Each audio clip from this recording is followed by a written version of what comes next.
did invites to the various parts of my life, probably that in and of itself explains part of why I thought you would love to be together with Angelo today. He's a graduate of San Jose State. He started his love of art with his love of Charles Schulz and Peanuts, and both were an inspiration for the art that he does today. And so with that brief introduction, I'd like to turn this over to Angelo Lopez. Thank you. Well, yeah, as we were talking, Cynthia gave me a book to sign, but I will make sure to have something good to write when we're finished and stuff. But I want to thank you all and stuff. It's wonderful to see you. I've been caregiving for the past 2 years, so it's nice to know I still have friends and stuff. But I think, for my art exhibit, it's divided into two parts: my fine arts and my political cartoons and stuff. So my fine arts, my political cartoons, most of them were from a Filipino-American community newspaper called the Philippine News Today that was based in Daly City.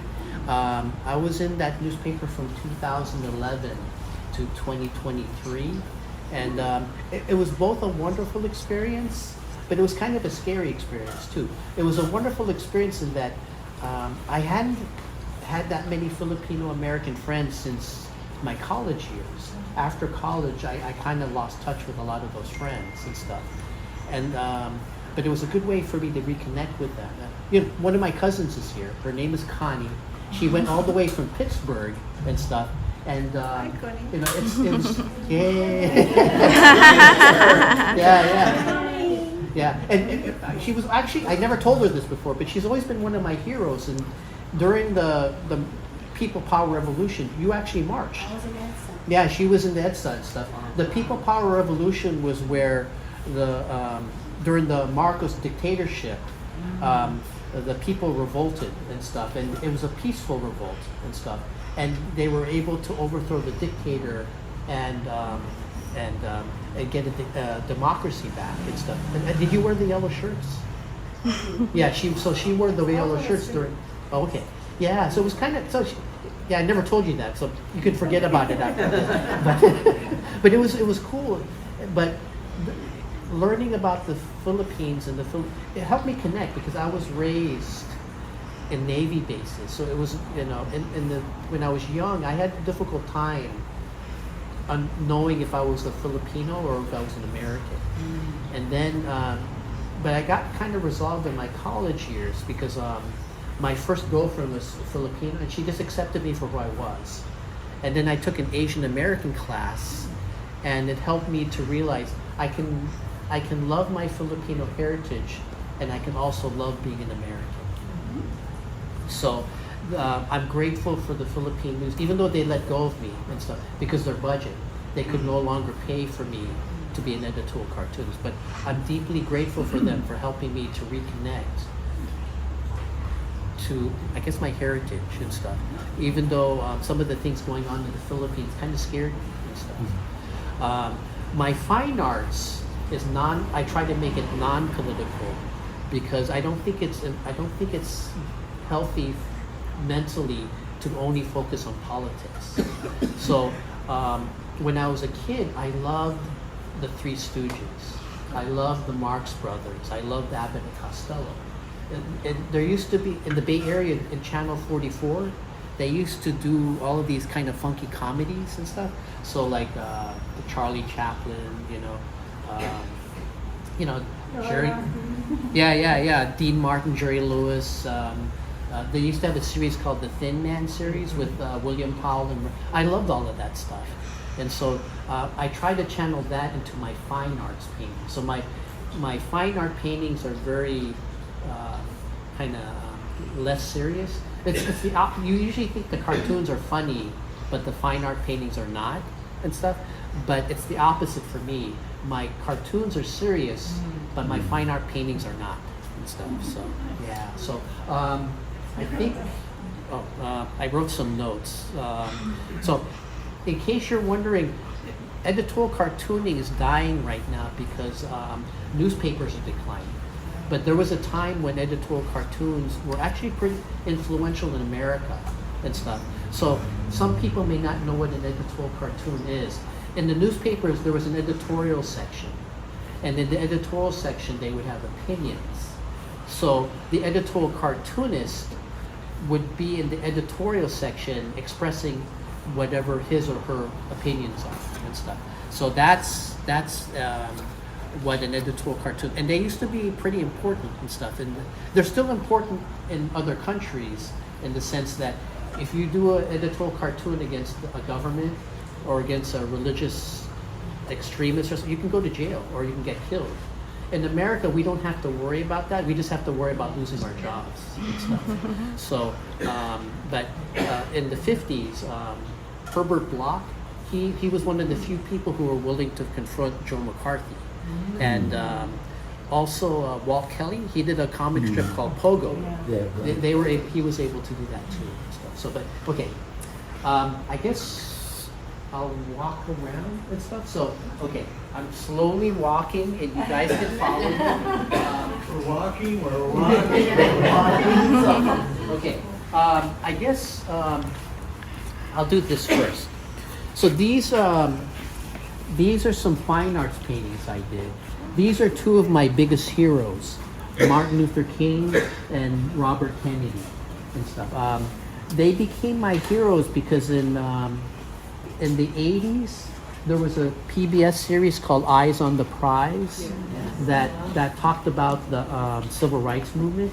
And there was a section about 1968 when both King and Kennedy got killed, right?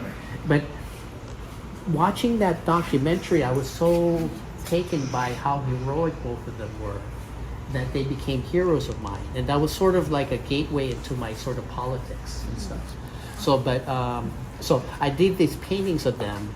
I don't usually do realistic paintings. I only do them for gifts and stuff. So if I can't think of an idea for a gift, I paint a painting and stuff. So yeah, so this is King, and this is Kennedy and stuff. So yeah, so they both became my heroes and stuff. And so yeah, and I think my politics was influenced by them, but also by the more progressive side of Catholicism. During that time in Latin America and in the Philippines, I was really inspired by the priests, nuns, and lay people who are risking their lives to speak out for the poor, to speak out for democracy. And so were you inspired by that too? Yeah. So I was really, and they still remain my heroes and stuff. Though, so in El Salvador, Oscar Romero, and those four nuns who got killed by death squads. In the Philippines, there was a cardinal called Jaime Sin. Yeah, he was a real hero. And there were actually nuns in the Philippines who they would go in front of the tanks, is it tanks or with the soldiers? Okay, yeah, and they would just stand in front of the tanks because they didn't want them to crush the people, right, and stuff. So their courage pushed my politics in that direction, just because I was really like, wow, and stuff. I'm actually not a very brave person, so I admire bravery in other. I'm when I started dating my wife, we went to this Halloween kind of maze where like people jumped at you. So when I think the first time they did that, I jumped in back of her. So for all of you, I have your backs. So.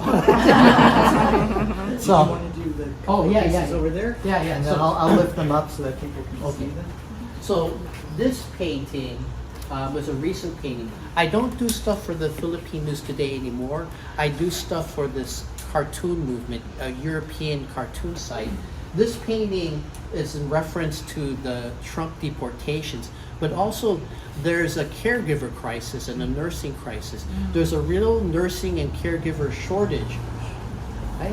Sorry, I know that. So, but there's a nursing and caregiving shortage right now in the United States, it's actually, there's a nursing and caregiving crisis all over the world, but it's especially acute in the United States. And it's going to get worse because baby boomers are retiring. And as the baby boomers retire, they're going to need, and as they get older, they're going to need more nurses and healthcare.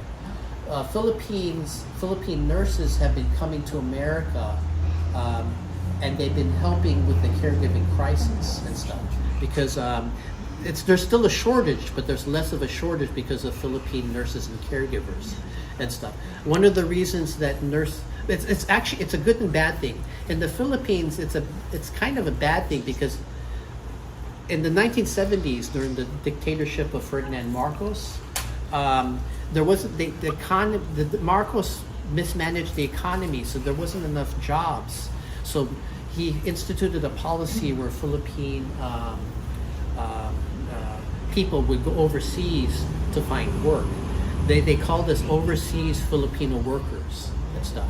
So I think last year, $18 billion were sent from overseas Filipino workers back to the Philippines to help their families and stuff. But it kind of caused a crisis because in the Philippines, nurses didn't earn a lot more money going overseas than staying in the Philippines. So during the pandemic, even though the Philippines was exporting nurses, there was a nursing crisis. There was a nursing shortage in the Philippines because all of the Philippine nurses were overseas. So I don't know how they can solve that, but but for this, when Trump began deporting people and stuff, the nursing shortage is going to be worse because Philippine nurses and Philippine caregivers are going to have a more difficult time coming to America and stuff. And that's going to exacerbate as the baby boomers retire. That baby boomer generation retiring is going to, we're going to need caregivers and nurses and stuff. And the shortage is going to be a big problem. So, yeah. This is one I made for the Philippine News. It was Obama and Romney in 2012. It's a pen and ink drawing I did for their news, for the Philippine News Today. I don't have much to say about it except that I don't think there's a perfect political candidate. I think any candidate, whether you're a Democrat or Republican, will have flaws and stuff. So, but I tend to support Democrats because I lean in that direction. But I think that the cartoon came from a conversation with my father-in-law, who was kind of annoyed at me that I voted for Obama. But I was telling him that I don't really have anything against Romney and stuff. It's just, it was more the Republican Party at that time that I was against and stuff. So, but I gave it to my father-in-law. This is one of the few cartoons that I did that he liked. So, so I framed it and stuff. So, this one I did. My family and my wife's family are big sports fans. And so this is the year that Tim Lincecum had a big contract, and he had this huge contract. So I did this cartoon just because I think one of the things that bridges divides is sports. It doesn't matter if you're liberal or conservative, if you're rich or poor. When the Giants were winning the World Series, everybody, it didn't matter who you were, you would just love the Giants. And I'll go to Connie. She went to all these marches. She went to the parades, right? Yeah. So. Oh, not the Giants. The Warriors. I have to be Oh, okay. Yeah. So, but he had this huge contract. So the pitching mound is money, a pile of money. And stuff. So that was that and stuff. So okay. So yeah, I don't have much to say except that. I like the Giants. They're not my favorite team, but I like them and stuff. So I'll go over here and stuff. So here, This one? yeah. So, I love this country, but I don't like Trump. So I made this painting, this cartoon based on that and stuff. So how do you describe it? What I like about this country is the sort of the diversity of this country. I love the. I guess because I was raised in the Bay Area and I was raised in Navy bases are actually pretty diverse and stuff. So, I've always grown up in a very diverse, whether Navy bases or in the Bay Area. It's always been pretty diverse for me and stuff. So, I've always been. So that's my love is of kind of reform. One of my favorite artists was Thomas Hart Benton, and his artwork is all about American reform. How do you create? I'm not a fan of revolution because I think revolutions can go bad pretty quickly and stuff. But I believe in reform and stuff. And Benton all of his artwork was about reform. The abolitionists, the women's suffragists, and how can you create change in a way where where the people in the bottom. So Benton, so my artwork and I guess my political philosophy is based on that and stuff, on reform. Yeah, I'm not a revolutionary. Revolutions are revolting? Yeah, well, I mean, I'm always scared. In a lot of revolutions, the people who wind up winning tend to be worse than the people they replace and stuff. So, like, the Tsar was bad, but Stalin was worse and stuff, right? So, and this one, there's actually no meaning to this cartoon or this painting. It just popped up in my head. I do sketches, and when I do sketches in my sketchbook, if I have nothing else to do, I just paint it and stuff. So this is just a chicken who's, rocking chicken and stuff. So yeah, there is no message behind that painting. Yeah. So. Yeah. So actually, there's several artists here. Actually, hold on. I'm not the old. I have some books here, but there's some book authors here. Penny. She just published her second book and stuff. And if you want, you put it up and you can show it and stuff. The children's book. Yeah, it just got published this week and stuff. And and Cynthia is also a children's book author, and she's had several books published and stuff. So that's kind of Even one by Reach Teach. Yeah. And Linda and Dennis, I haven't seen them in 20 years and stuff, but they were owners of the children's bookstore, Linden Tree Children's Bookstore, Which is what Linda and Dennis. In Los Altos. I was thinking Los Gatos, but Los Altos and stuff. And I worked for them for I think 2 years, 2 or 3 years, and it was wonderful. They're wonderful, and I was happy, but shocked to see them because. I think the last time I saw you was 1997. I was walking then. Yeah. But they were wonderful to work with. So yeah, and they paid me. That was good. So I guess this way turn. Oh, actually, no. You want to look at this way? one. Very good. This one. I almost forgot. This is a scratch board. Scratch board is a technique that you use where you scratch and stuff. And a lot of the great 30s and 20s artists, they had something called woodcut.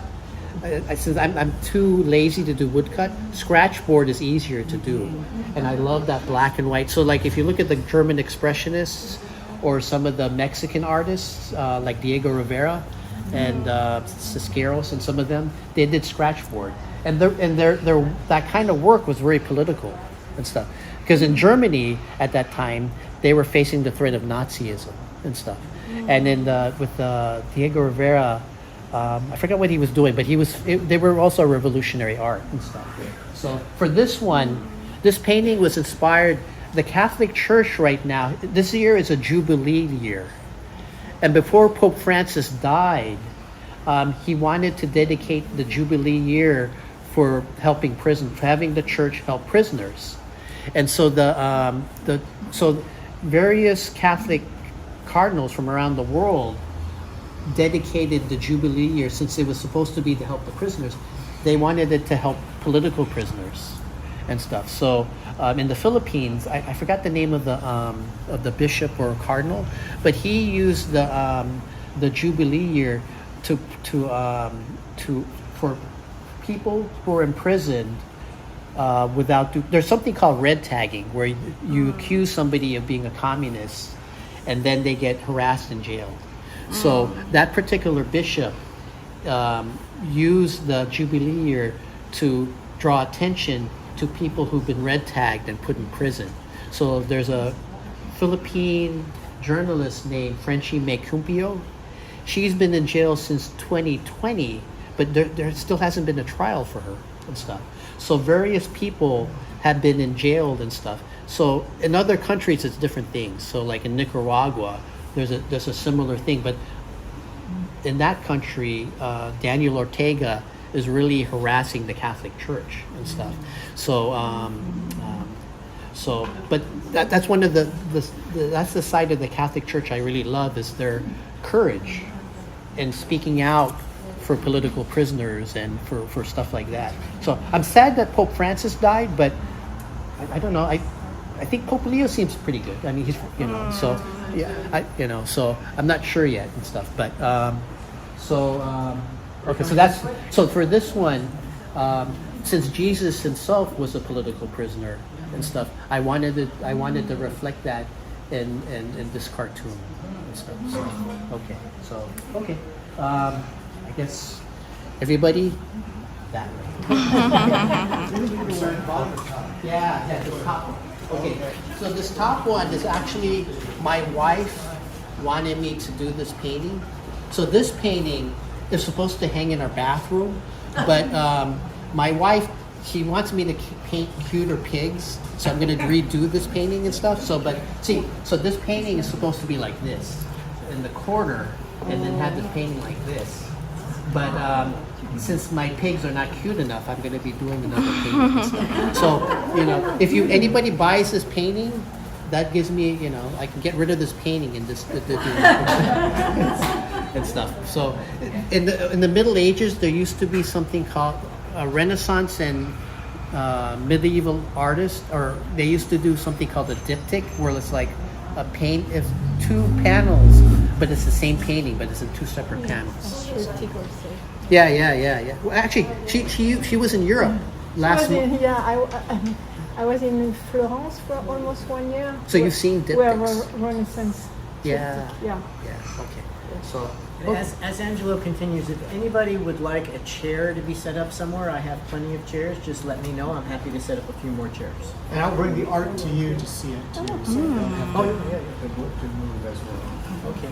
So this painting, it's more. I want to be a children's book illustrator as well as an editorial cartoonist, but I haven't been successful so far. But this painting, these chickens are rebelling against Colonel Sanders. Right? So if you look over here, the chicken is burning the original recipe and stuff.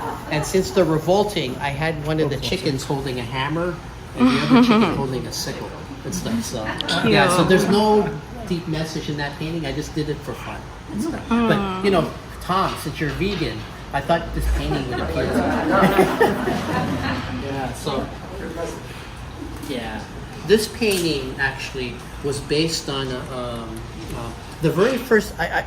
In college, I took it. I majored in illustration, and this is actually based on one of my first illustrations that I liked. When I was in my illustration class, when you're in high school, everybody thinks you're a great artist, but when you go to college, everybody's as good as you and stuff, and you realize, gosh, maybe I'm not as good as I thought I was and stuff. So, but this is so. In my first 2 years in art classes, I kind of struggled because everybody was better than me and stuff. But I finally, when you're in art, it's not. If you find your old style, then that's the thing. Because it doesn't matter if they're better than you. If you find your own style, as long as you're good in the style that you create, that's what's important. So this one, I was kind of a. Actually, I don't remember how I got the idea, but that's the painting and stuff. And it's pen and ink, and it's watered down acrylic.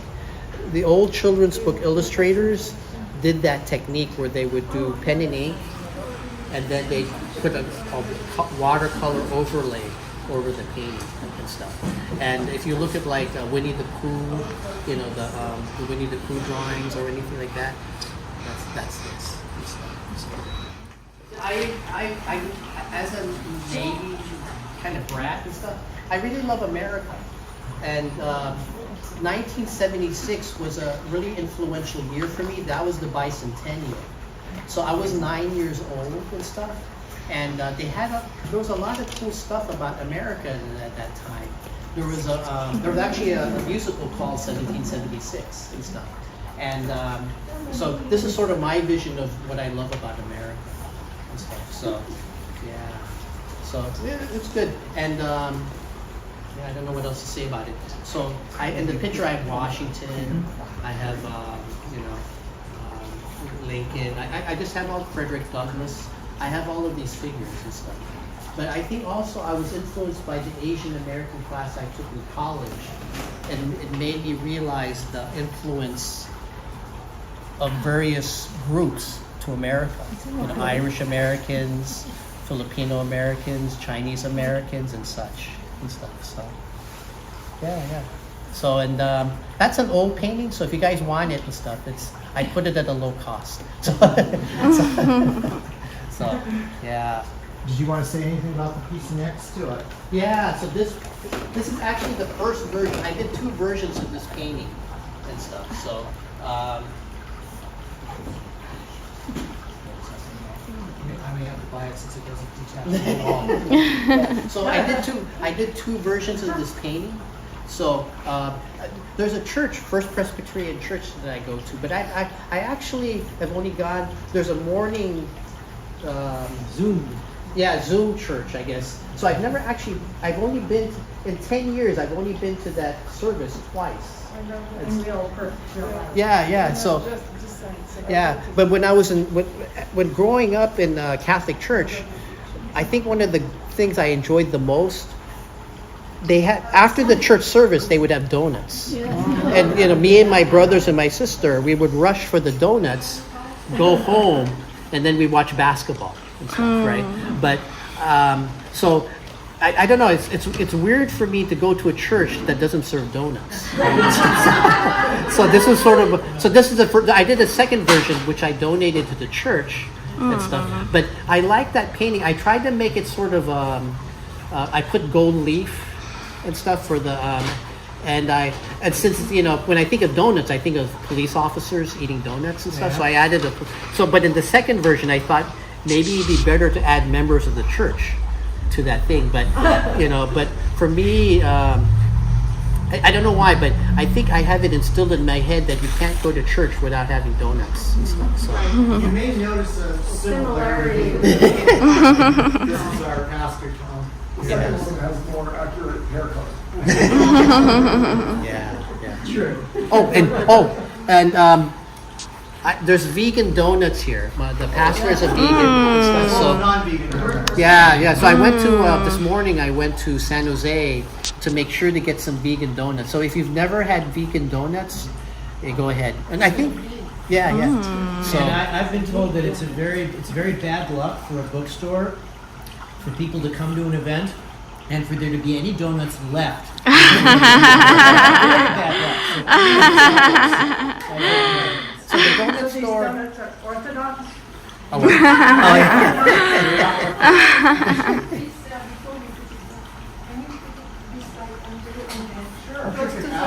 We're gonna do a composition here. With You and the donut. I'll talk. With the donuts. So the donut store is in downtown San Jose. I think in 9th or 10th Street. Thank you. Yeah, so if you go down by Santa Clara Street, I think it's there and stuff. The only bad thing is parking and stuff. But if you can get good parking, you can get some. But it's kind of costly, so I only got 5 this time. 5. Yeah. Okay. I will send it for the. No, So sweet. thank you. Okay. And I think there's some stuff here. You want me just to bring those out? Oh yeah, sure. Maybe I'll just bring those out and people will be able to walk around there and Very good. Okay. So this one I did, I forgot what year, but you know Santa Claus?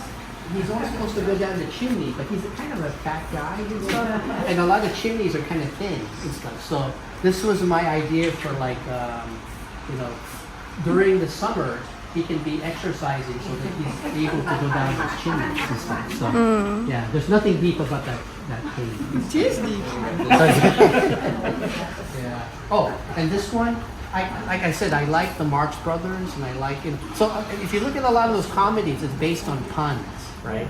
So this one is just, I call it taking a stand. Aww. How cute.